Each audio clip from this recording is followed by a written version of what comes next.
The fluorescent lights of the grocery store buzzed overhead like angry wasps, casting everything in a sickly yellow glow that made my reflection in the freezer doors look even more washed out than usual. I clutched my shopping basket tighter, the plastic handle digging into my palm as I stared at the rows of discount chicken breasts, trying to calculate if I could stretch one package across 4 dinners.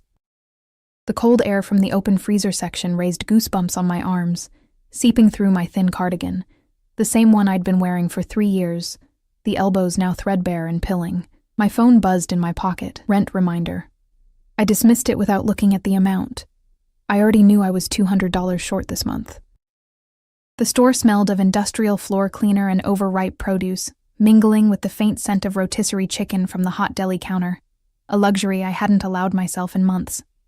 My sneakers squeaked against the linoleum as I moved through the aisles, my shopping basket embarrassingly light. Rice, dried beans, the cheapest pasta, a single can of tomato sauce. This was my life now, at 26 years old, counting pennies and skipping meals. I turned the corner into the cereal aisle, and my heart stopped. Marcus. He stood there in the center of the aisle like he owned it, wearing a crisp white button-down that probably cost more than my entire month's groceries. His arm was draped around a woman I didn't recognize, tall, polished, with honey blonde hair that cascaded down her back in perfect waves. She wore heels in a grocery store, actual heels. Her diamond tennis bracelet caught the light as she reached for a box of organic granola. I tried to back away before he noticed me, but the universe had never been that kind. Emma? His voice carried that same condescending tone I'd grown to hate during our 3 years together. Emma Richardson? Is that really you? I forced myself to turn, to paste on something resembling a smile. Marcus. Hi. His eyes raked over me, taking in my worn clothes, my makeup-free face, my basket full of discount items. I watched his expression shift from surprise to something worse. Pity mixed with smug satisfaction. The blonde beside him looked confused, her perfectly shaped eyebrows drawing together. Wow, you look... He paused, as if searching for a diplomatic word. Different. Translation. Terrible. I looked terrible, and we both knew it. I've been busy, I said, my voice smaller than I wanted it to be, working a lot. Still at that coffee shop? The way he said it made my job sound like something shameful, something beneath him. I thought you'd have moved on to something more substantial by now. The blonde's hand tightened on his arm. She'd figured out who I was, the ex-girlfriend. The one who'd been unceremoniously dumped 6 months ago when Marcus decided I wasn't ambitious enough for his rising career at his father's investment firm. Actually, I'm managing now. I lied. I wasn't managing anything except to survive each day. That's great. Really great. He didn't sound like he thought it was great at all. His gaze dropped to my left hand, hanging empty at my side. No ring yet? The words hit like a slap. The blonde beside him giggled, actually giggled, and I felt something inside me crack. My cheeks burned with humiliation, heat crawling up my neck despite the cold air from the freezers. We're actually just picking up a few things before heading to look at wedding venues, the blonde offered, her voice sugary sweet, but her eyes sharp.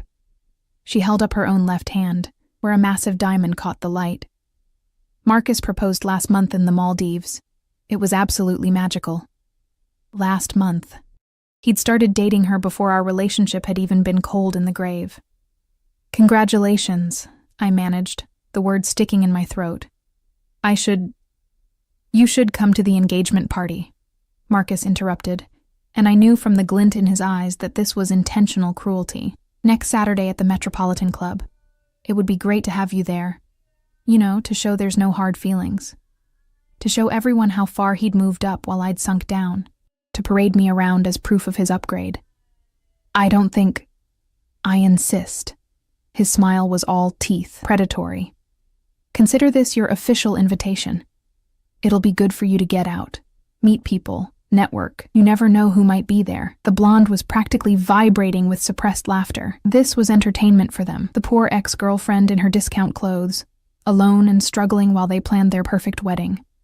I really should go, I said, backing away. My shift starts soon. It didn't. I had the day off, but I couldn't stand there another second. Couldn't bear the weight of their judgment, their pity, their satisfaction at seeing me brought so low. I turned and walked away as quickly as I could without running, abandoning my basket on a random shelf. I'd lost my appetite anyway. Behind me, I heard the blonde's voice, pitched to Carrie. She seems sad. Do you think she's still hung up on you? Marcus's response was too quiet to hear, but they both laughed. I made it to the parking lot before the tears came, hot and angry against my cold cheeks. The late autumn wind whipped through the nearly empty lot, carrying the smell of coming rain and exhaust fumes. I fumbled for my keys, my hands shaking, my vision blurred. That's when I heard it. The low purr of an engine, expensive and powerful, completely out of place in this budget grocery store parking lot.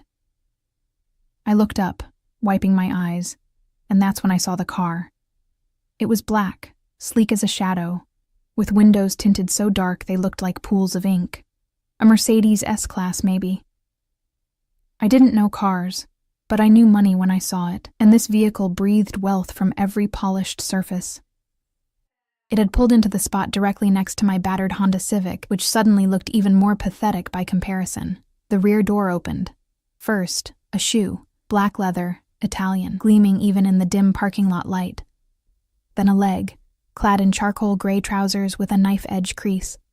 The man who emerged moved with the kind of fluid grace that spoke of absolute confidence, of someone who'd never questioned his place in the world.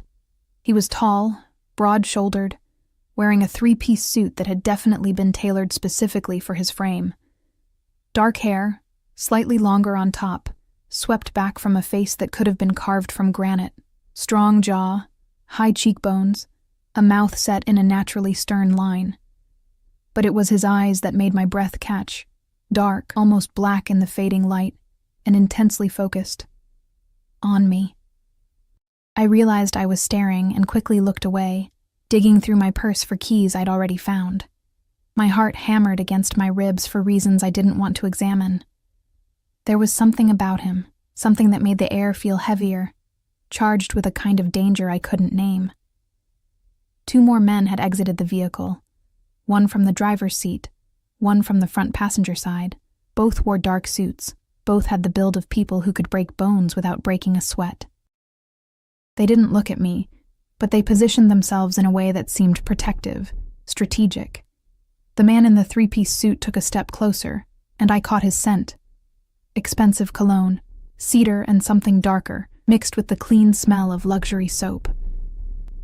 My fingers tightened around my keys until the metal bit into my palm. "You're crying," he said, and his voice was like smoke. Low, textured, with an accent I couldn't quite place. Italian, maybe, or somewhere in that region. "I'm fine," I said automatically, trying to angle my body toward my car door. My hand shook as I tried to unlock it, missing the keyhole twice. "You don't look fine." He moved closer, close enough that I had to tilt my head back to meet his eyes. This close, I could see a small scar cutting through his left eyebrow, a thin white line that somehow made him look more dangerous rather than less. "Did someone hurt you?" The question was casual, but something in the way he asked it made my skin prickle, like he was genuinely asking if he needed to hurt someone back. "No, it was a bad day. I'm sorry, I should go." I finally managed to get my key in the lock, but as I pulled the door open, it caught on something. I turned to look and saw his hand, one large palm resting on the top of my door, keeping it from opening further. "Wait," he said, and it wasn't a request. I should have been scared. Some part of my brain was screaming that this was dangerous, that I should get in my car and lock the doors and drive away, but another part, a louder part, was mesmerized by the intensity of his gaze, the way he looked at me like I was the only person in the world who mattered. I started, but he cut me off. "Your car." He glanced at my Civic, his expression unreadable. The back tire is flat. I turned to look, and my heart sank even further. He was right. The rear driver's side tire was completely deflated, the rim nearly touching the pavement. I must not have noticed when I'd parked. "Of course it is," I whispered, feeling the last of my composure crack. "Of course." I didn't have money for a tow truck. I barely had money for dinner, and I had no one to call. No one who would drop everything to help me. The tears came back, hot and humiliating, and I couldn't stop them. "Hey." His voice softened, and suddenly there was a handkerchief in front of me. Actual cloth, monogrammed with initials I couldn't make out. "Don't cry." "I'm sorry," I choked out, taking the handkerchief because what else could I do? It smelled like him, that cedar scent mixed with something uniquely masculine. "I'm sorry. This is so embarrassing. I'll call someone. Get in the car," he said. I looked up at him, confused. "What? My car. Get in." He gestured to the Mercedes, where one of his men had opened the rear door again, waiting. "I'll have someone take care of your tire. You shouldn't be alone like this." Every self-preservation instinct I had screamed at me to refuse, to insist I was fine, to not get into a car with strange men no matter how expensive their suits were. But I was so tired of being strong, of handling everything alone, of pretending I was okay when I was drowning. And there was something in his eyes, something that promised safety, even as every logical part of my brain recognized danger. "I don't even know you," I said weakly. The corner of his mouth lifted, not quite a smile. "No, you don't. But you will." He extended his hand, palm up, waiting, an invitation, a choice. Behind me, through the grocery store windows, I could see Marcus and his fiancée at the checkout, still laughing about something. Still living their perfect life while mine fell apart in a budget grocery store parking lot. I looked at the hand in front of me, strong, scarred across the knuckles, attached to a man who radiated power and danger in equal measure. I took it. His fingers closed around mine, warm and sure, and he guided me toward the Mercedes. The interior was cream leather, pristine and smelling of luxury. As I slid across the seat, I caught a glimpse of Marcus through the window, his eyes widening as he recognized the car, the men, the unmistakable air of money and power. The man in the three-piece suit settled beside me, close enough that I could feel the heat of him. One of his men closed the door with a soft, final click. "Where are we going?" I asked, my voice barely above a whisper. He leaned back, those dark eyes studying me with an intensity that made my pulse race. "Somewhere safe." As the car pulled out of the parking lot, smooth as silk, I realized I'd just made either the best or worst decision of my life. And I had no idea which. The Mercedes glided through the city streets like a shark through dark water, silent, powerful, predatory. I sat rigidly in my seat, hyper-aware of the man beside me, of the expensive leather beneath my cheap jeans, of the two silent bodyguards in the front who hadn't spoken a single word since we'd started driving. "What's your name?" His voice cut through the silence, making me jump. "Emma," I said, then added stupidly, "Emma Richardson. Emma." He repeated it slowly, like he was tasting the syllables. "I'm Dante. Just Dante. No last name offered. Something told me not to ask for one." "Thank you," I said, clutching his handkerchief in my lap, "for the help with my car. You didn't have to." "That man in the store." Dante's interruption was smooth but absolute. "The one who made you cry. Who is he?" I stiffened. "How did you—" "I saw him through the window, saw the way he looked at you, the way you ran." His jaw tightened almost imperceptibly. "Who is he?" "Nobody," I said quickly. "Just my ex-boyfriend. It's not important." "Everything about you is important." The words hung in the air between us, loaded with meaning I didn't understand. I turned to look at him fully for the first time since entering the car. In the dim interior light, his features were all sharp angles and shadows, dangerous, beautiful in the way a blade is beautiful. "You don't even know me," I whispered. "Not yet." He shifted slightly, and suddenly his hand was on my chin, tilting my face toward his with a gentleness that contradicted the intensity in his eyes. His touch sent electricity through my skin. "But I will. Tell me what he said to make you cry." I should have pulled away, should have demanded he take me home, but there was something hypnotic about his focus, about being the center of such absolute attention. "He asked if I was engaged yet," I said, the words tumbling out before I could stop them. In front of his new fiancée, he wanted to humiliate me, and it worked. Dante's thumb brushed across my cheekbone, catching a tear I didn't know had fallen. His name. It doesn't matter. His name, Emma. The command in his voice made something low in my stomach clench. Marcus. Marcus Thornton. Something flickered across Dante's face, there and gone so quickly I might have imagined it. He released my chin and pulled out his phone, typing something quickly. Then he looked at the driver. "Take us to the penthouse, Lorenzo." "Wait," I said, panic suddenly cutting through whatever spell he'd woven. "I can't go to your home. I don't know you. You're safe with me, Emma." He pocketed his phone and turned those dark eyes back to me. "I promise you that. You are completely safe. That's what every serial killer says right before." He laughed, and the sound transformed his face, making him look younger, less severe. "I'm not a serial killer, though I understand your concern." He gestured to the bodyguards, to the expensive car, to himself. "This must all seem very strange." "Strange is an understatement. Let me make you a deal."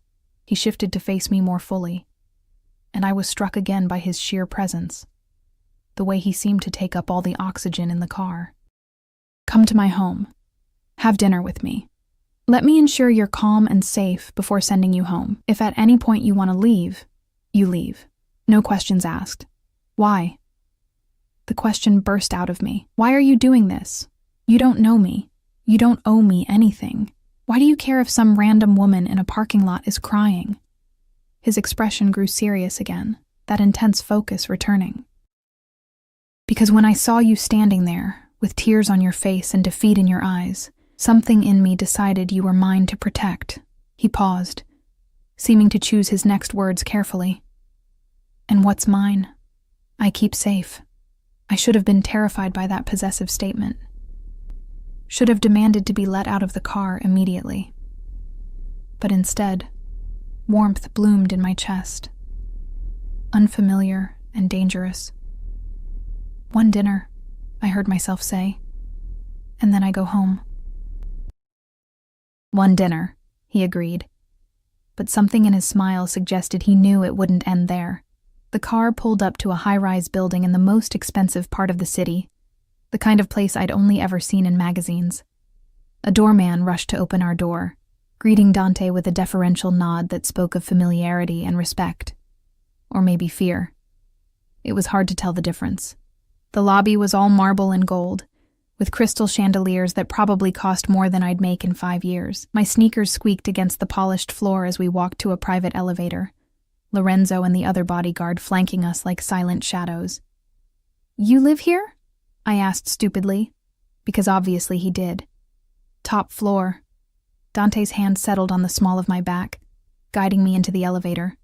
The touch was light, almost casual, but I felt it like a brand through my thin cardigan. The elevator rose smoothly, no numbers displayed, just a single button marked P. Penthouse. Of course.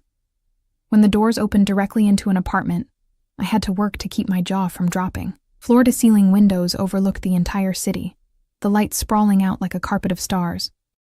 The space was enormous, all clean lines and expensive furniture, modern art on the walls that I suspected might be original pieces. Everything was in shades of black, white, and gray, with touches of deep blue. It looked like a place where someone very powerful lived, someone important, someone dangerous. "Lorenzo, have the chef prepare dinner for 2, Dante said, removing his suit jacket and draping it over the back of a leather chair. "And send someone to handle Miss Richardson's car. I want it fixed and delivered to her address by morning. You don't have to—" I started. "I want to." He rolled up his sleeves, revealing forearms corded with muscle and marked with scars. "Sit, please. You look exhausted." I perched on the edge of a sofa that probably cost more than my annual salary, feeling desperately out of place. Dante disappeared into what I assumed was the kitchen, returning moments later with a bottle of wine and 2 glasses. "I don't usually drink," I said as he poured. "Tonight you do." He handed me a glass, his fingers brushing mine. "You've had a difficult day." The wine was probably expensive. Everything about him was expensive, but I wouldn't have known the difference. I took a sip anyway, letting the warmth spread through me. Dante sat beside me, closer than strictly necessary, his thigh nearly touching mine. "Tell me about yourself, Emma Richardson." "There's not much to tell." I took another sip of wine, bigger this time. "I work at a coffee shop. I live alone in a studio apartment that's too expensive. I have a degree in English literature that I'm doing nothing with. I'm completely ordinary. I doubt that. His gaze traveled over my face like he was memorizing it. What happened with Marcus? We dated for 3 years. He decided I wasn't ambitious enough, that I was holding him back from his potential. The wine was making me honest, loosening the tight control I usually kept on my emotions. He wanted someone who fit better into his world, someone polished and successful and fake, Dante supplied. Someone fake. Someone better than me. His hand shot out, gripping my chin with more force than before, making me look at him. Never say that again. It's true. It's not. His voice was hard, brooking no argument. That fool had something precious and threw it away because he's too stupid to recognize value. That makes him worthless, not you. I stared at him, shocked by the vehemence in his voice, by the anger on my behalf from a man who'd known me for less than an hour. You don't know me well enough to say that, I whispered. Then let me know you. His grip softened, his thumb tracing my jawline. Let me prove to you what you're worth. Before I could respond, Lorenzo appeared in the doorway. Dinner is ready, boss. Boss. The word registered dimly in my wine-hazed brain. What exactly did Dante do that his bodyguard called him boss? The dining room was as impressive as the rest of the apartment, with a table that could seat 12, but was set intimately for 2 at one end. The food was incredible. Pasta in a cream sauce with fresh herbs, grilled vegetables, bread that was still warm. I hadn't eaten a proper meal in weeks, and I had to force myself not to inhale it like a starving animal. Dante watched me eat with an expression that might have been satisfaction. He barely touched his own food, seemingly more interested in ensuring I finished mine. Better? He asked when I'd cleaned my plate. Much better, I admitted. Thank you. For all of this. It's been... I struggled to find words. It's been a really long time since anyone took care of me like this. Something dark flashed across his face. How long? I don't know. Years, maybe. I pushed my plate away, suddenly self-conscious. I'm not used to asking for help or accepting it. You'll get used to it. He stood, extending his hand. Come, I want to show you something. He led me to the windows, where the city sparkled below us like a living thing. From this height, everything looked small, manageable. The view must have cost a fortune. When I first came to this city, I had nothing, Dante said, standing close enough that I could feel his warmth. I built everything you see from scratch. Every piece of it. What do you do? I asked, though part of me wasn't sure I wanted to know the answer. I solve problems. His reflection in the window smiled, but it didn't reach his eyes. I help people who can't help themselves.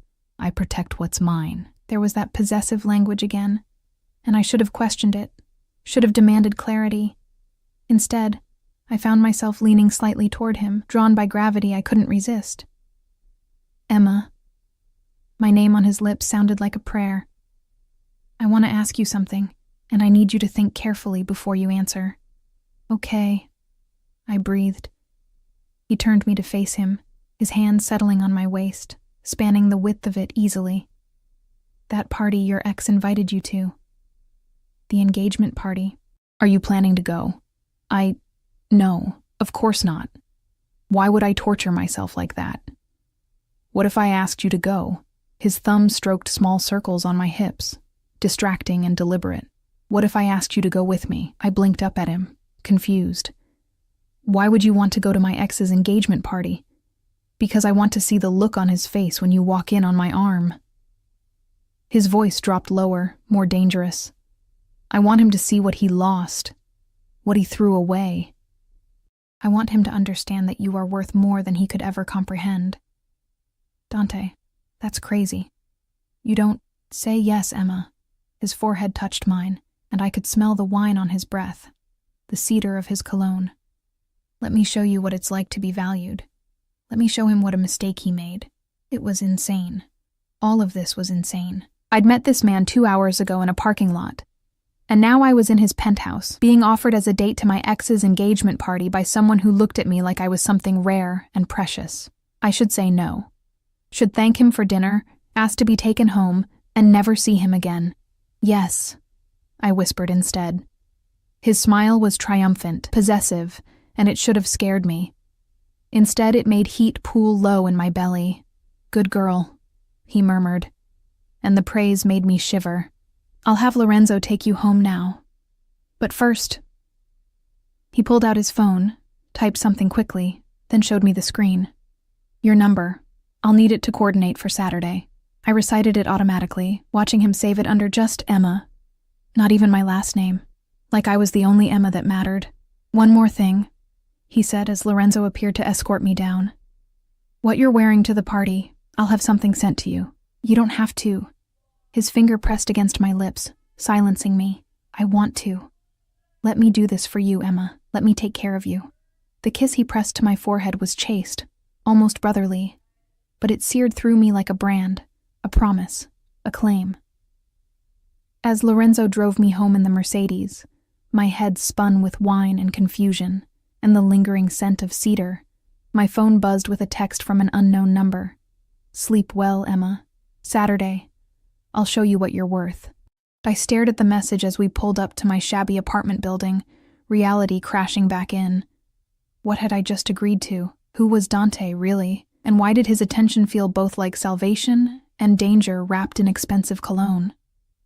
I fell asleep that night with his handkerchief pressed to my face, breathing in his scent, and dreamed of dark eyes and promises I didn't understand. When I woke the next morning, there was a text waiting. Your car is outside. Check under the driver's seat. D. I rushed down in my pajamas to find my Civic parked perfectly, the tire fixed, the entire car washed and detailed until it gleamed. Under the driver's seat was an envelope.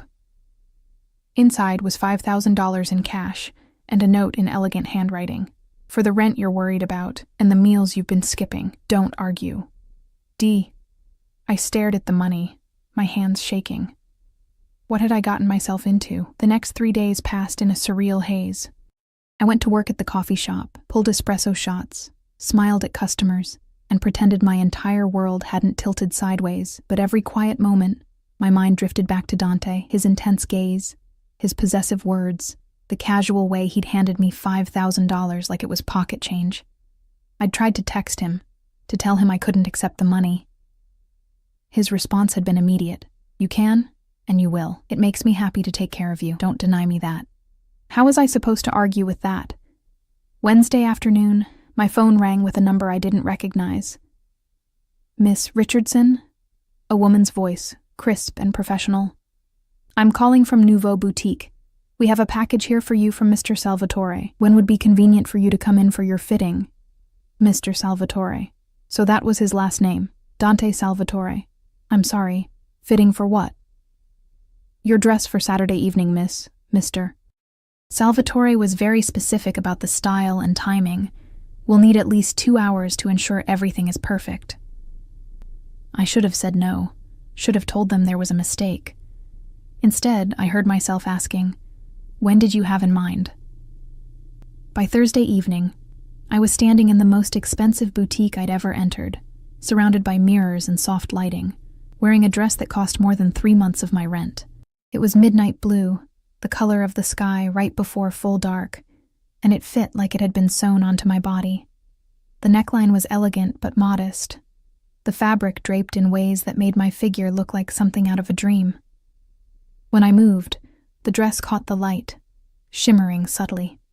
Mr. Salvatore has excellent taste, the saleswoman murmured, adjusting the hem. He knew exactly what would suit you. Has he done this before?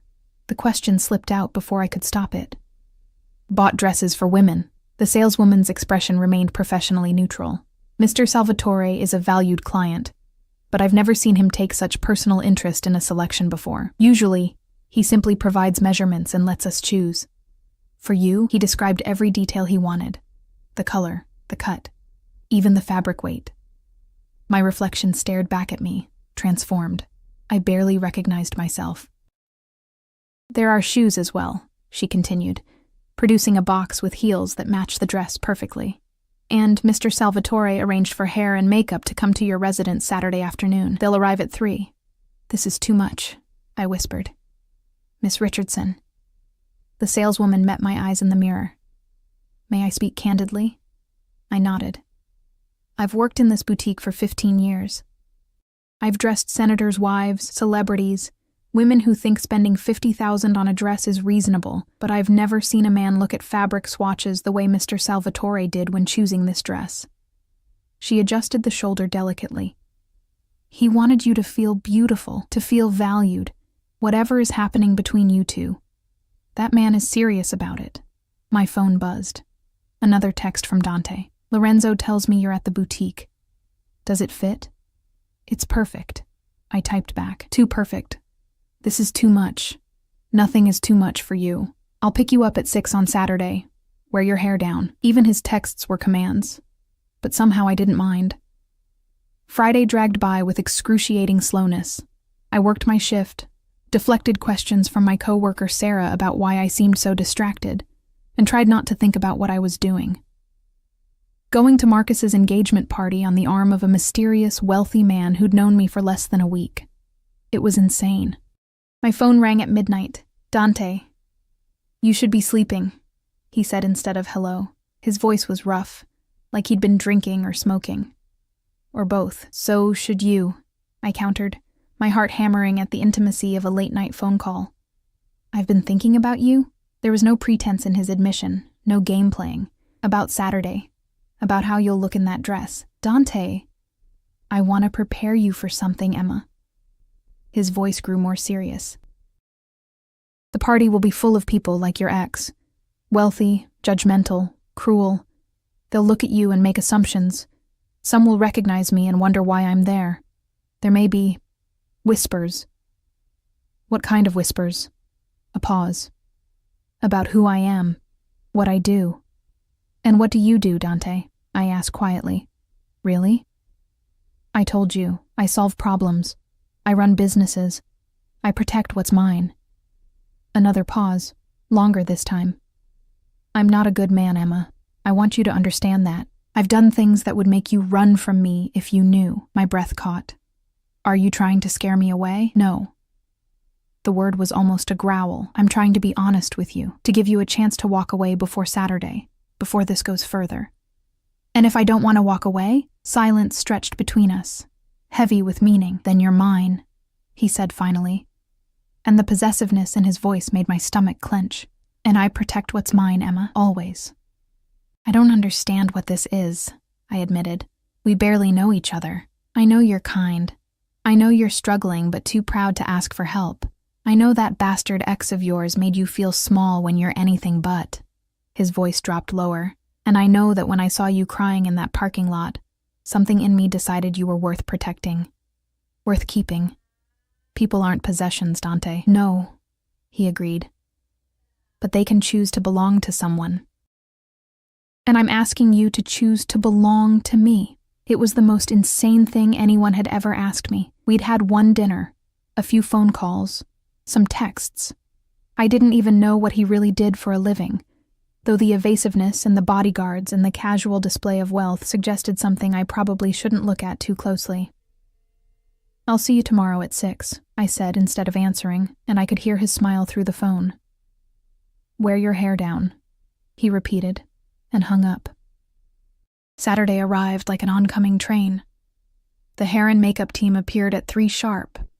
2 women who transformed my bathroom into a salon and went to work with professional efficiency. They didn't speak much, but I caught them exchanging glances, whispering. By 5:30, I stood in front of my bathroom mirror and didn't recognize myself. My hair fell in soft waves down my back, the highlights I didn't know I had catching the light. My makeup was flawless, dramatic but elegant, making my eyes look huge and mysterious. And the dress made me look like someone important, someone worthy of a man like Dante. My phone buzzed at exactly 6. I'm downstairs. I grabbed my small clutch, also provided by the boutique, and made my way down on shaking legs. The heels made me taller, changed my posture, made me feel powerful in a way I'd never experienced. The Mercedes was parked in front of my building, and Lorenzo stood by the rear door, but it was Dante who stepped out of the car who made my breath stop. He wore a tuxedo that fit him like a second skin, black and perfectly tailored. His hair was styled back, making his sharp features even more pronounced. but it was the way he looked at me that made my knees weak, like I was the only woman in the world, like I was precious and perfect, and his. Emma. My name was a reverent whisper. He crossed to me in 3 strides, his hand settling on my waist. You're breathtaking. The dress is beautiful, I said, my voice shaky. I'm not talking about the dress. His thumb traced the line of my jaw, tilting my face up. Though you were right, it's perfect on you. Dante, if you want to back out, tell me now. His dark eyes searched mine. If this is too much, if you're not ready, we'll go to dinner instead. Just the 2 of us. I won't force you into that room full of vipers. I thought about Marcus, about his smug smile, his cruel invitation, the way he'd looked at me like I was something pitiful, about every time he'd made me feel small, inadequate, not enough. I want to go, I said firmly. I want them to see. Dante's smile was sharp and pleased. Then let's show them what they're missing. The drive to the Metropolitan Club took 20 minutes, and Dante spent it with his hand covering mine, his thumb stroking across my knuckles in a steady, grounding rhythm.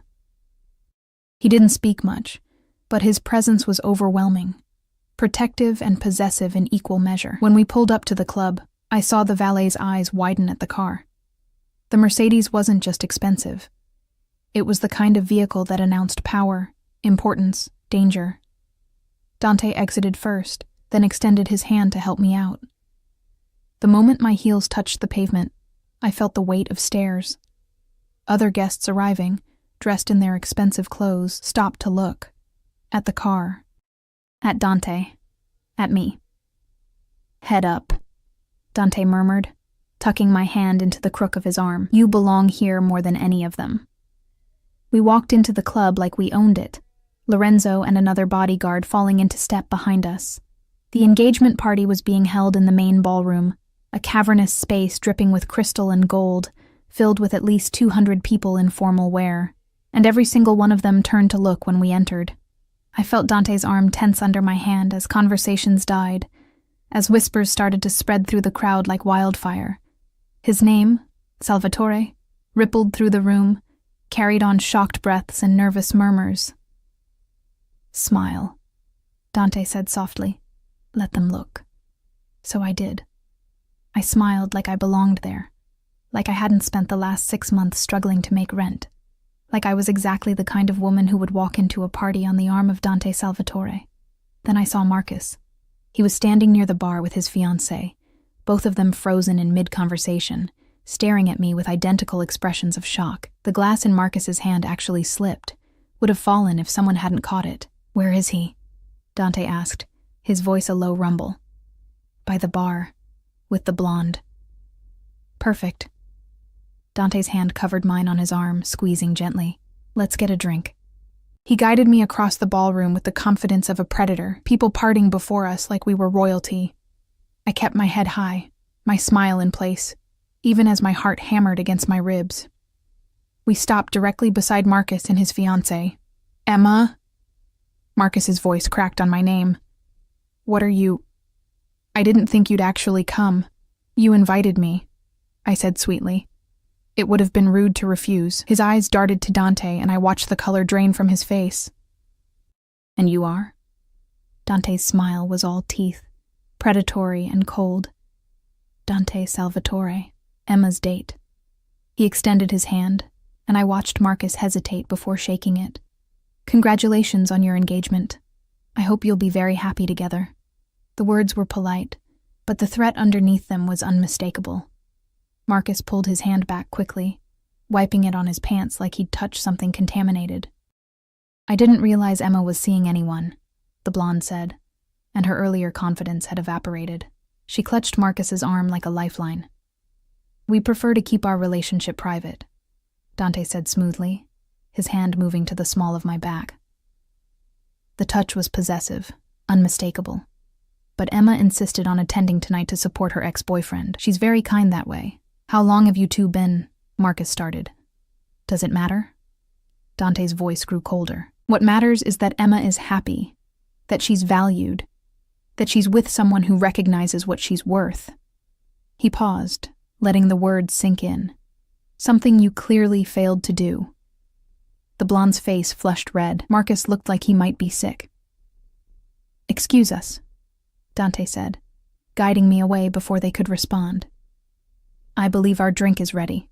As we walked away, I heard Marcus's voice, low and urgent. "Do you know who that is? Do you have any idea?" We didn't stay to hear the rest. Dante led me to a quiet corner, procuring 2 glasses of champagne from a passing waiter. His hand never left my back, that possessive touch grounding me as the reality of what just happened sank in.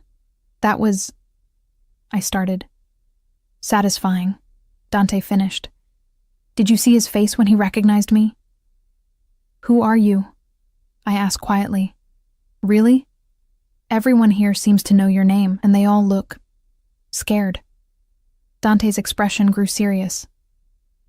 He set down his champagne and took both my hands in his, forcing me to face him fully. "I'm exactly what I told you, Emma.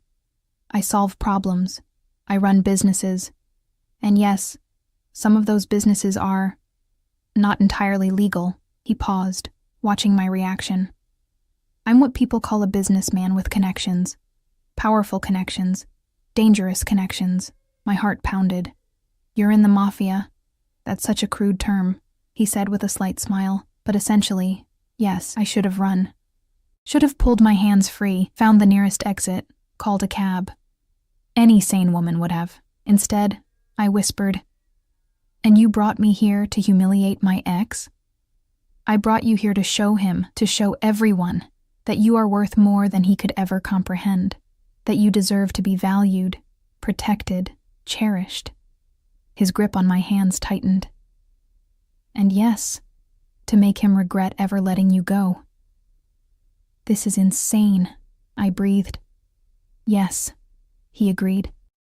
"But tell me you didn't enjoy seeing his face. Tell me it didn't feel good to walk in here like you owned the room." I couldn't. Because it had felt good. It had felt incredible. "What happens now?" I asked. Dante's smile was slow and dangerous. Now we dance. We enjoy the party, and we let everyone see that you're mine, and tomorrow..." He leaned closer, his lips nearly brushing my ear. "Tomorrow we figure out what comes next, together." The word mine should have terrified me. Instead, it made me feel safe. The next hour passed in a blur of champagne and whispered conversations, of Dante's hand never leaving my body, my waist, my back, my hand. He kept me close, possessive in a way that should have felt suffocating, but instead made me feel protected, valued. People approached us cautiously, congratulating Marcus and his fiancée, but their eyes kept darting to Dante, to me, curiosity and fear warring on their faces. I heard fragments of whispered conversations as we moved through the crowd. "Salvatore never brings anyone to events. Didn't know he was seeing someone. Poor bastard, stealing from the Salvatores." That last one made me pause, but Dante's hand tightened on my waist, guiding me forward before I could process what I'd heard. "Dance with me," Dante said, leading me to the floor where other couples swayed to a string quartet. It wasn't a question. His arms came around me with practiced ease, one hand settling on my lower back, the other clasping mine. We moved together like we'd done this 1,000 times, his body leading mine with subtle pressure and confidence. "You're very good at this," I murmured, looking up at him. "I was taught young." His dark eyes held mine. "In my family there are certain expectations, certain skills you must master." "What kind of family requires dancing lessons? The kind that values tradition, appearance, control?" He spun me smoothly, pulling me back against his chest. "The kind that doesn't tolerate weakness or failure." I felt the tension in his body, saw shadows pass through his eyes. "Dante, I need to tell you something," he interrupted, his voice low enough that only I could hear. "About why I brought you here tonight. It's not just about your ex." My heart stuttered. "What do you mean?" "Marcus Thornton works for his father's investment firm. What he didn't tell you, what he probably doesn't even fully understand, is that his father has been laundering money. A lot of money. Money that belongs to people I do business with. The world tilted slightly. I don't understand. 3 months ago, Marcus himself stole from one of my associates. $500,000 that he thought he could hide in offshore accounts. Dante's hand stroked up my spine, the touch soothing, even as his words sent ice through my veins. He's been under surveillance ever since. Why are you telling me this? Because I saw you in that parking lot, saw your tears, and I recognized your name. Emma Richardson, the girlfriend Marcus had mentioned to one of my people when we questioned him. The one he'd recently dumped. His jaw tightened. I thought it was interesting timing. I thought perhaps you might know something about his activities. The champagne in my stomach turned to lead. You approached me because you thought I was involved in Marcus's crimes?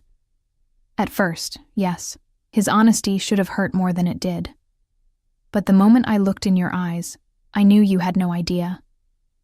You were just a woman who'd been hurt by a worthless man, a woman who deserved better. So this whole thing, the dress, the party, the attention, it was all... At first it was reconnaissance, he admitted, pulling me closer even as I tried to put distance between us. But Emma, listen to me.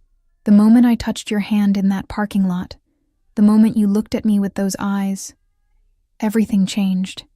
You stopped being connected to a case and became mine. I should have slapped him, should have caused a scene, stormed out, never looked back. But his arms around me felt like safety, like home, even as my rational mind screamed that this was wrong, dangerous, insane. I don't know anything about what Marcus did, I said, my voice shaking. I don't know anything about stolen money or offshore accounts. We barely talked about his work when we were together. I know. His hand cupped the back of my neck, thumb stroking the sensitive skin there. I knew that within 5 minutes of talking to you. You're terrible at lying, Emma. It's one of the things I like about you. You lied to me. I omitted certain truths, he corrected. I never lied. Everything I've told you about how I feel, about wanting to protect you, about you being mine, all of that is true. The song ended, but Dante didn't release me. We stood there on the dance floor, other couples swirling around us. While I processed this revelation, I should go, I whispered. You should, he agreed. But you won't. Why are you so sure? His smile was dark, knowing. Because you feel it too. This thing between us, this connection. It's not logical, it's not safe, but it's real. Before I could respond, a commotion at the entrance drew everyone's attention. Men in suits, FBI, from the badges they were flashing, poured into the ballroom. Leading them was an agent who made a direct line for Marcus. Marcus Thornton, you're under arrest for wire fraud, money laundering, and embezzlement. The ballroom erupted in chaos. Marcus's fiancée screamed. Guests scattered. The FBI agents moved with practiced efficiency, handcuffing Marcus even as he protested his innocence. Through it all, Dante kept me anchored against him, his body a shield between me and the panic. You did this, I breathed, understanding dawning. You called them.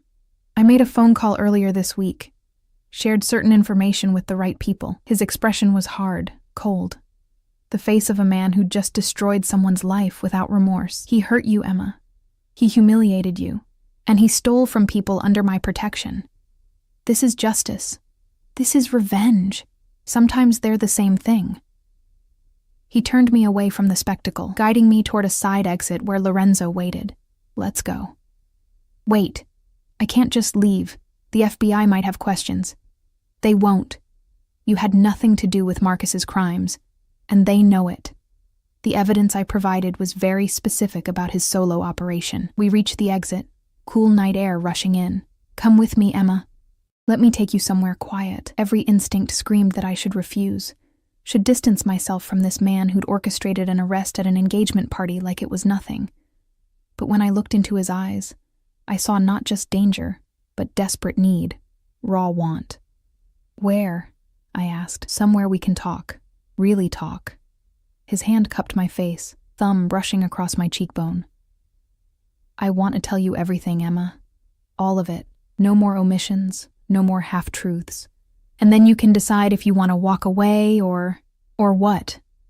Or stay with me. Be mine. Let me protect you and care for you and give you the life you deserve." The Mercedes was already running, Lorenzo holding the door. I looked back at the chaos inside. Marcus being led away in handcuffs, his fiancée sobbing, the party in shambles. Then I looked at Dante, at the promise and danger in his eyes. I got in the car. We didn't go to his penthouse. Instead, Lorenzo drove us out of the city, into the hills where houses became estates, and estates became compounds. The Mercedes turned down a private road, through gates that opened automatically, and up a long driveway lined with trees. The house at the end was magnificent. A sprawling villa with honey-colored stone and arched windows glowing with warm light. It looked like something transported from the Italian countryside. "My real home," Dante said as we pulled up. "The penthouse is for business. This is where I live." The interior was warmer than the penthouse, with thick rugs and comfortable furniture, art on the walls that looked personal rather than chosen by a decorator.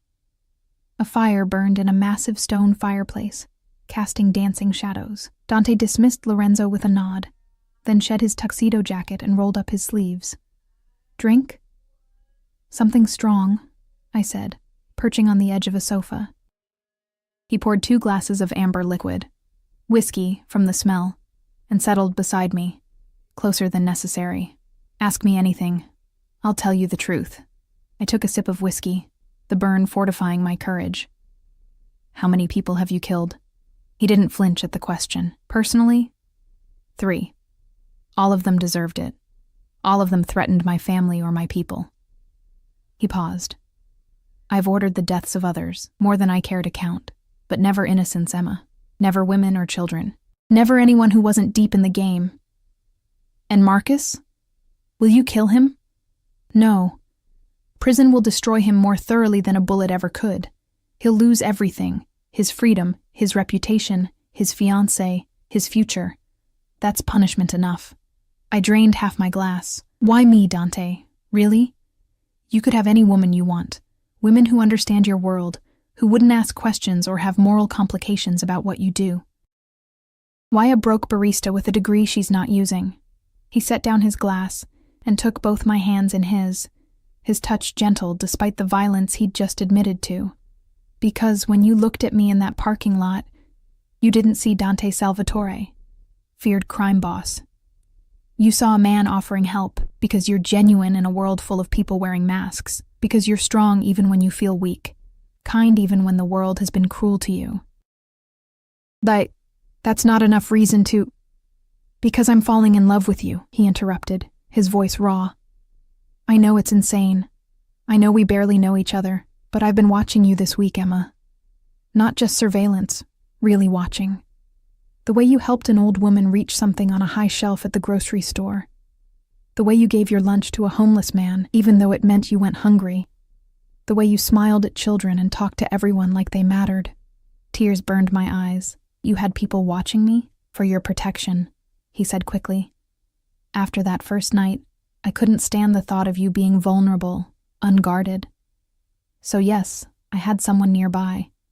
Always at a distance, never intrusive, but there, making sure you were safe. That's insane." "I know." His thumb wiped away a tear that had escaped. "But I can't help it. Something in me claimed you that night. And I don't know how to let go. Don't want to let go." "I should be terrified of you." "You should," he agreed. "I'm terrifying. I'm dangerous. I'm possessive and controlling, and I solve problems with violence. But Emma—" He leaned closer, his forehead touching mine. "I would never hurt you. You are the only soft thing in my entire world. And I will burn down everything to keep you safe. This is crazy," I whispered. "Yes." His lips brushed my temple, soft as a prayer. "Say you'll give me a chance. Give us a chance. Let me court you properly, show you what it means to be valued, to be protected, to be loved by someone who would move heaven and earth for you. And if I say no—" Pain flashed across his face, but he didn't look away. "Then Lorenzo will drive you home, and you'll never see me again. I'll have your car maintained, your rent paid for a year, enough money to get on your feet. And I'll disappear from your life completely." "You'd let me go? Just like that?" "It would kill me," he admitted. But I won't force you to stay. You have to choose this, Emma. Choose me. Or choose to walk away. I looked at him. Really looked. At the scars on his knuckles, the hardness in his eyes that softened only when he looked at me, at the danger and the promise wrapped in expensive clothes and lethal grace. This man who'd orchestrated an arrest, who'd admitted to murder, who'd had me watched for my own protection. This man who made me feel precious for the first time in my life. I have conditions, I heard myself say. Hope flared in his eyes. Name them. No more surveillance without telling me. No more orchestrating my life without my knowledge. If we do this, we do it honestly. Done. And you have to tell me the truth about your business, about what you do, about the dangers. I won't be kept in the dark. I'll tell you everything, he promised. Though some truths might frighten you. I'm already frightened, I admitted. But I'm also interested in you. In this, whatever this is. His smile was brilliant, transforming his severe features. Then let me take you on a proper date. Tomorrow, somewhere public, somewhere safe. Let me court you the way you deserve. A date, I repeated, with a Mafia boss. With a man who is completely captivated by you. He raised my hand to his lips, pressing a kiss to my knuckles. Say yes, Emma. I thought about my empty apartment, my struggle to make rent, my lonely dinners and lonelier nights. I thought about Marcus and his cruelty, about all the ways I'd been made to feel small and inadequate. Then I looked at Dante, at the way he watched me like I was the most important thing in his world. Yes, I whispered. He pulled me into his arms, and I went willingly, tucking my head under his chin and breathing in his cedar scent. His heart thundered against my ear, betraying how much my answer meant to him. I'll be good to you, he murmured into my hair. I promise you that. You'll never want for anything, never feel alone, never doubt your worth again. That's a big promise. I keep my promises, Emma, always. We sat like that for a long time, wrapped in each other while the fire crackled and the night deepened outside. Eventually, Dante insisted on having Lorenzo drive me home, despite my protests that I could take a cab. What's mine, I protect, he said firmly, already texting his driver. And you are mine now, aren't you? The possessiveness should have bothered me. Instead, it made warmth bloom in my chest. I guess I am, I admitted. His kiss goodnight was soft, reverent, pressed to my forehead like a blessing. Tomorrow, Emma, I'll pick you up at noon, for our proper date, for the first of many. His smile was promise and threat combined. Get used to being spoiled, amore mio. I have a lot of time to make up for. As Lorenzo drove me home through the dark streets, I caught him watching me in the rearview mirror. He's never been like this before, Lorenzo said quietly. In all the years I've worked for him, I've never seen the boss care about anyone the way he cares about you. Is that a good thing or a bad thing? Lorenzo's smile was slight but genuine. For you? Good. For anyone who tries to hurt you? Very, very bad. I fell asleep that night, still wearing the blue dress, my phone clutched in my hand, waiting for Dante's goodnight text. It came at 2 a.m. Sweet dreams, my Emma. Tomorrow, I show you what forever looks like. I should have been scared. Instead, I'd never felt safer in my life. Sunday morning dawned bright and clear, sunlight streaming through my apartment windows like a promise. I woke still wearing the blue dress, the fabric wrinkled but still beautiful, and for a moment I wondered if the entire night had been a dream. Then my phone buzzed with a text from Dante. Good morning, Bella. Wear something comfortable. I'm taking you somewhere special, very real. Very much not a dream. I showered and changed into jeans and a soft sweater, the nicest casual clothes I owned, and tried to tame my nervous excitement.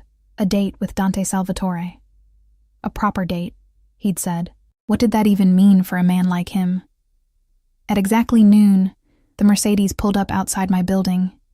But this time, when I came downstairs, Dante was standing outside the car waiting for me, dressed in dark jeans and a black sweater that made him look younger, more approachable, almost normal. Until you looked in his eyes and saw the predator lurking there. You look beautiful, he said, taking my hand and pressing a kiss to my knuckles. Ready? Where are we going?" "You'll see." He helped me into the car, sliding in beside me. Lorenzo pulled away from the curb, heading north out of the city. We drove for almost an hour, leaving the urban sprawl behind for rolling hills and scattered farms. Dante held my hand the entire time, his thumb tracing idle patterns on my skin, occasionally pointing out landmarks or telling me stories about the area. Finally, we turned down a narrow road that led to a small marina. Boats bobbed gently in their slips, and the air smelled of salt water and freedom. "A boat?" I asked as we parked. "Not just any boat." Dante led me down the dock to a sleek yacht, all white and chrome and expensive curves. "Mine. I come here when I need to think, to get away from the business." The yacht's interior was elegant but comfortable. Cream leather, warm wood, soft lighting. Dante dismissed the small crew with a nod, leaving us alone as the boat pulled away from the dock and headed out into open water. "You can drive this yourself?" I asked, watching him take the helm with practiced ease. "I can do a lot of things, Emma." His smile was warm, genuine. "My father insisted all his sons learn to sail.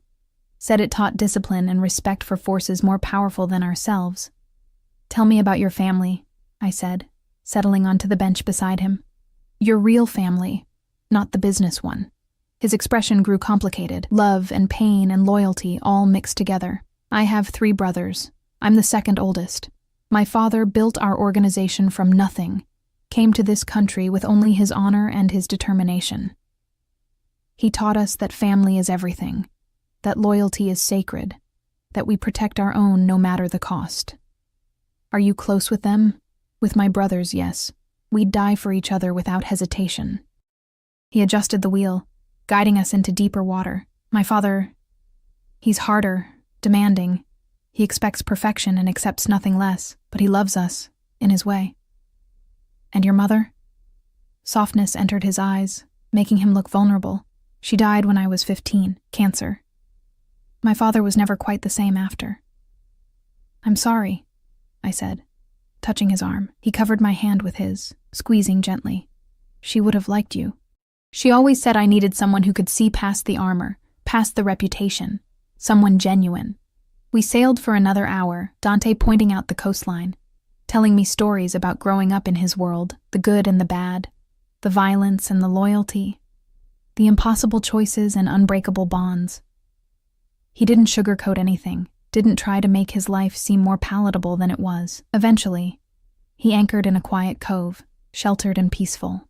The crew had prepared lunch, fresh bread, cheese, fruit, wine, and we ate on the deck under the warm sun. "Can I ask you something?" I said, nibbling on a strawberry. "Anything." "Why did you really help me that night? Beyond the connection to Marcus, beyond reconnaissance. What made you stop?" Dante was quiet for a long moment, his dark eyes distant. "My mother," he said finally. "Before she got sick, she worked in a grocery store, just like you work in a coffee shop. She struggled, saved every penny, went without so my brothers and I could have more." He turned to face me fully. "The night I saw you in that parking lot, crying over a flat tire and an empty basket, you reminded me of her strength, her dignity even in difficulty, and I thought, if someone had helped her, had seen her worth, maybe things would have been different." Tears burned my eyes. "Dante, I know I'm not a good man, Emma. I've done terrible things. I'll probably do more terrible things. But with you, you make me want to be better. Not good, maybe, but better." I set down my wine and moved closer to him. Drawn by gravity, I couldn't resist. "I don't need you to be good. I just need you to be honest with me." "Always," he promised, his hand settling on my waist. "I will always be honest with you." "Then tell me what happens now. Where does this go?" His expression grew intense, possessive. "I court you properly. I take you to dinner, to shows, sailing. I learn everything about you, your favorite color, your dreams, what makes you laugh. I show you that you're valued, that you're precious. And when you're ready," he leaned closer, his forehead touching mine, "I marry you." My breath caught. We barely know each other. I know enough. I know you're mine, Emma. I knew it the moment I touched your hand. The rest is just details we'll learn together. That's insane. Yes, he agreed, his lips brushing my temple. But tell me you don't feel it too, this pull between us, this certainty. I couldn't deny it. From the moment he'd looked at me in that parking lot, something had shifted in my universe. This dangerous, powerful man who made me feel safe and precious and wanted in ways I'd never experienced. I feel it, I admitted. But marriage?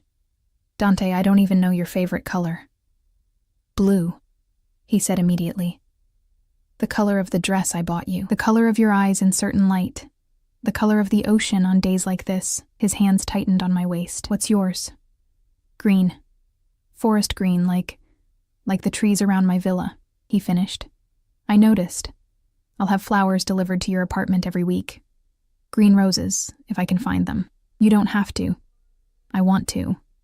He kissed my forehead, then my cheek, working his way toward my mouth.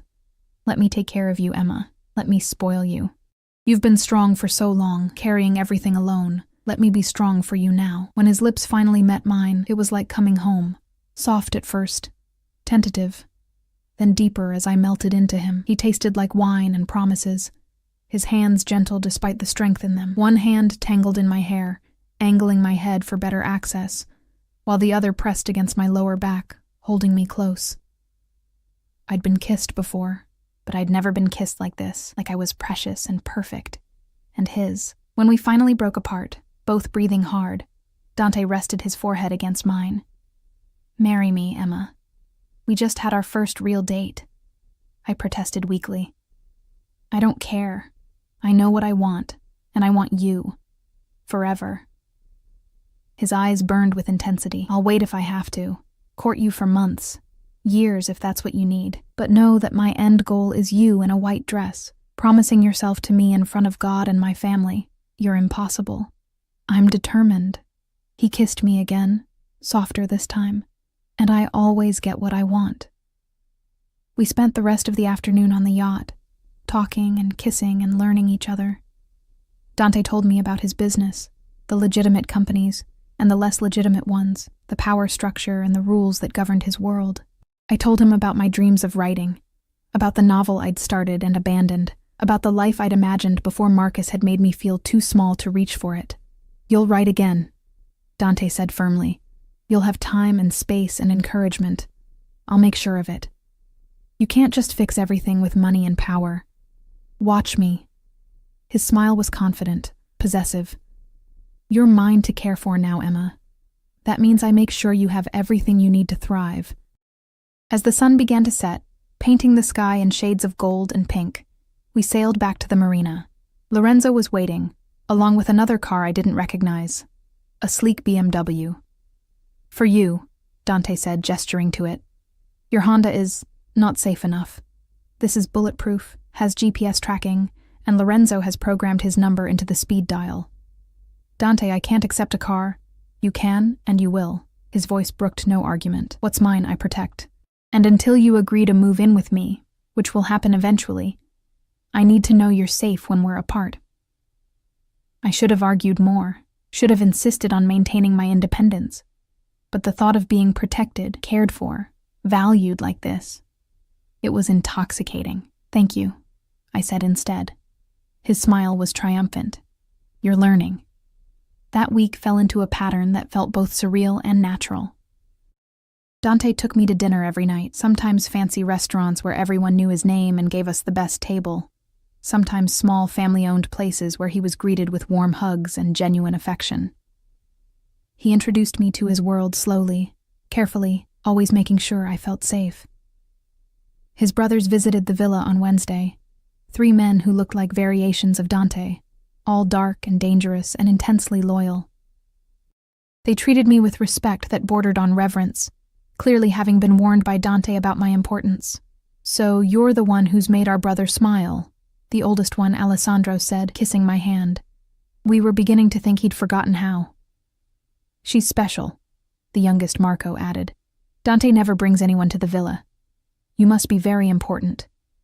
She is, Dante said, his arm possessive around my waist. She's mine. Searle, the middle brother, Luca, studied me with sharp eyes. Do you understand what that means? Being his? Luca, Dante warned. No, it's a fair question. I met Luca's gaze steadily. It means I'm protected, valued. It means I belong to someone who would move heaven and earth to keep me safe. And it means I accept him. All of him, including the parts that aren't easy or clean or simple. Luca's serious expression broke into a smile. She'll do, brother. She'll do very well. Friday night, 2 weeks after we'd met, Dante took me back to the villa, but this time, instead of the comfortable living room, he led me to his bedroom, a massive space with floor-to-ceiling windows overlooking the grounds, a fireplace, and a bed that could sleep 4. Dante, I'm not expecting anything, he said quickly, reading my hesitation, but I want to wake up with you tomorrow. I want to have breakfast together, spend the day together, just be together. Stay the night? Stay the night. Stay the weekend. Stay forever. His hands cupped my face. I know I'm rushing you. I know this is fast. But Emma, I can't stand the nights without you anymore. Can't stand watching Lorenzo drive you away, knowing you're alone in that apartment when you could be here with me. I'm still paying rent on that apartment. I paid it through the end of the year, he admitted, and I've been having people move your things here, slowly, so you wouldn't notice. Your books, your photos, your clothes. They're all in the closet here, waiting. I should have been angry. Should have been furious at this invasion, this presumption. Instead, I laughed. You're absolutely insane. About you, yes. He pulled me closer, his body warm and solid against mine. Marry me, Emma. Not someday, not eventually. Now, this weekend. Let me make you mine in every way that matters. Dante, I love you. The words were fierce, desperate. I'm completely, irrevocably in love with you. And I know you feel the same. I see it in your eyes every time you look at me. Feel it in the way you kiss me. Stop fighting it. Stop being practical and cautious and sensible. Just, be mine. I looked into his dark eyes and saw my future there. Saw safety and passion and belonging. Saw a man who would burn down the world to keep me safe, who'd orchestrated an arrest to avenge my hurt feelings, who'd slowly moved my entire life into his home because he couldn't stand us being apart. It was insane. It was rushed. It was everything I'd been taught relationships shouldn't be. It was also exactly what I wanted. Yes, I whispered. His expression transformed, shock, joy, fierce possession all flickering across his features. Yes? Yes, I'll marry you this weekend, next month, whenever you want. Because you're right. I do love you. It's crazy and fast and completely illogical, but I love you, Dante Salvatore. He kissed me then, deep and claiming, lifting me off my feet and spinning me around like I weighed nothing. When he set me down, we were both laughing, both crying a little, both overwhelmed by the enormity of what we'd just decided. Saturday, he said firmly. We'll marry on Saturday. Small ceremony, just family. My priest will officiate, and then... His smile turned wicked. Then I'll take you on a proper honeymoon. Somewhere warm and private where I can worship you properly. That night, I slept in Dante's arms for the first time, wrapped in expensive sheets and the scent of cedar. He held me like I was precious, his hand stroking my hair, whispering promises in Italian that I didn't understand but felt in my soul. Saturday arrived with brilliant sunshine and a flurry of activity. Dante's family descended on the villa. His father, a silver-haired man with Dante's eyes and an air of absolute authority. His brothers and their dates, cousins and associates, and people whose roles I couldn't quite define. The ceremony was held in the villa's garden, under an arch of white roses. I wore a simple white dress that Dante had somehow acquired, perfectly fitted, elegant, beautiful. He wore a black suit, his eyes never leaving me as I walked down the aisle to him. The ceremony was in Italian and English both, the priest's words solemn and binding. When Dante slipped the ring on my finger, a platinum band with a single perfect diamond. His hand shook slightly. "With this ring I thee wed," he said, his voice thick with emotion, "and promise to protect you, cherish you, and love you for all my days." "With this ring I thee wed," I repeated, sliding a matching platinum band onto his finger, "and promise to trust you, support you, and love you for all my days." "You may kiss your bride," the priest said with a small smile. Dante cupped my face in both hands, his touch reverent. "Mine," he whispered, "finally, completely mine." "Yours," I agreed. "Always yours." The kiss was soft and sweet and full of promise. Behind us, his family erupted in applause and cheers, but I barely heard them. All I could focus on was Dante, on the way he looked at me like I'd hung the moon, on the feeling of rightness that settled over me like a blanket. The reception was loud and joyful, full of food and wine and laughter. Dante's father pulled me aside at one point, his expression serious. "My son is not an easy man to love," he said in accented English. "He's hard, sometimes cruel. His work is dangerous. His enemies are numerous." "I know," I said softly. "But he loves you with everything in him." I've never seen him like this, soft, happy, at peace. He placed his hand over mine. "Welcome to the family, daughter. You're one of us now. Which means we protect you as fiercely as Dante does." That night, Dante carried me over the threshold of his bedroom, our bedroom now, and made love to me with a tenderness that made me cry. He worshipped every inch of me, whispering promises and praise in Italian and English both, showing me with his body what I meant to him. Afterward, we lay tangled together, my head on his chest, his fingers tracing patterns on my bare shoulder. "No regrets?" he asked softly. "None," I said honestly. "You? My only regret is that I didn't find you sooner." He kissed my hair. "But I have you now, and I'm never letting go." 3 months later, I ran into Marcus at a coffee shop, ironically not the one where I used to work. I'd quit that job, was spending my days writing the novel I'd always dreamed of, supported fully by my husband, who'd converted one of the villa's rooms into a perfect office for me. Marcus looked terrible, thinner, older, worn down by legal troubles and public humiliation. He stared at me, at the massive diamond on my finger, at the designer clothes I now wore without thinking. "Emma?" he breathed. "I heard you got married. To Salvatore. Is it true?" "It's true," I said calmly. "Why?" The question burst out of him, desperate. "Why him? Do you know what he is? What he does?" I thought about Dante, about the way he held me at night, the way he encouraged my writing, the way he'd moved heaven and earth to make sure I felt valued every single day. About the family I'd gained, the life I'd built, the love that surrounded me constantly. "I know exactly what he is," I said softly. "And I love him anyway, more than I ever thought possible. He's dangerous. To his enemies, yes," I smiled. "But to me, he's safety. He's home. He's everything I never knew I needed." Marcus looked like he wanted to say more, but what could he say? He'd thrown me away like garbage, and I'd found gold in the ruins. "I hope you're happy," he said finally, and for the first time he sounded sincere. "I am," I said simply. "Happier than I ever was with you. Happier than I ever thought I could be." I left him standing there and walked out to where Lorenzo waited with the car. At home, because the villa was home now, Dante was waiting for me, pacing the entryway like he always did when I went out without him. "You're late," he said, pulling me into his arms. I was worried. I ran into Marcus, his entire body tensed. "Did he hurt you? Threaten you?" He did nothing," I soothed, pressing my hand to his chest. "Just asked if I was happy." "And what did you tell him?" I stood on my tiptoes and kissed him softly. I told him the truth, that I'm happier than I ever thought possible. Because I found someone who sees my worth, who values me, who loves me exactly as I am. Dante's smile was brilliant, transforming his severe features.